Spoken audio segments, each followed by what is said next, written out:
ఏపీకి గవర్నర్ పదవి ఖాయమా? ఆ ఛాన్స్ జనసేనదా టీడీపీదా? పూర్తి వివరాలు మీకోసం సిద్ధంగా ఉన్నాయి, మిస్ అవ్వకండి. ఖాళీగా ఉన్న గవర్నర్ పోస్టుల భర్తీకి కేంద్రం శ్రీకారం చుట్టింది. దేశవ్యాప్తంగా 3 రాష్ట్రాల్లో అసెంబ్లీ ఎన్నికలు సమీపిస్తున్న వేళ రాజకీయ సమీకరణాన్ని బట్టి కేంద్రం వ్యూహాత్మకంగా నిర్ణయాలు తీసుకుంటుంది. ఈ క్రమంలోనే ఆంధ్రప్రదేశ్ కు గవర్నర్ పదవి ఇవ్వాలని కేంద్రం నిర్ణయించినట్టు సమాచారం.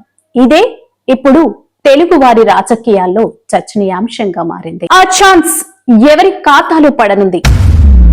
టీడీపీ శక్తివంతమైన మిత్రపక్షం రాజ్యసభ సీట్ల విషయంలో త్యాగం చేస్తుంది. అందుకే గవర్నర్ పదవికి టీడీపీ అక్కడికొచ్చేలా ఉంది. ఇదే సమయంలో జనసేన ప్రభావం అమోఘం. పవన్ కళ్యాణ్ లేకపోతే ఎన్డీఏ ప్రభుత్వం ఏర్పాటే కష్టం అనేది కేంద్ర నమ్మకం. అందుకే పవన్ ను సంతృప్తి పరచాలనే ఉద్దేశంతో జనసేన అభ్యర్థికి అవకాశం ఇచ్చే యోచనలో ఉంది కేంద్రం.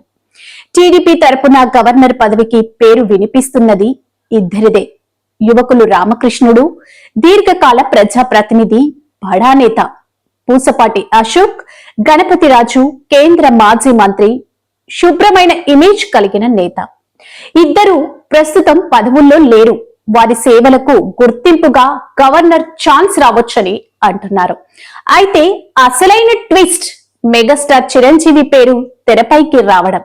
బీజేపీ క్యాలిక్యులేషన్స్ ప్రకారం తెలుగు రాష్ట్రాల్లో తమ బలం పెంచాలంటే చిరంజీవి అస్త్రంగా మారతారని భావన. గతంలో బీజేపీ తరపున ఆయనకు రాజ్యసభ ఇవ్వాలని ప్రయత్నాలు జరిగాయి. కానీ చిరు తిరస్కరించారు. ఇప్పుడు మాత్రం రాజ్యాంగబద్ధమైన గవర్నర్ పదవి కావడంతో ఆయన ఒప్పుకోవచ్చని ఊహిస్తున్నారు కేంద్ర పెద్దలు. ఒకవేళ చిరంజీవి ఒప్పుకుంటే అది ఒక గేమ్ చేంజర్ అవుతుందనే చెప్పాలి. పవన్ కళ్యాణ్ తనకు లభించిన అవకాశాలను దేశానికి ఉపయోగపడే విధంగా మలిచారు.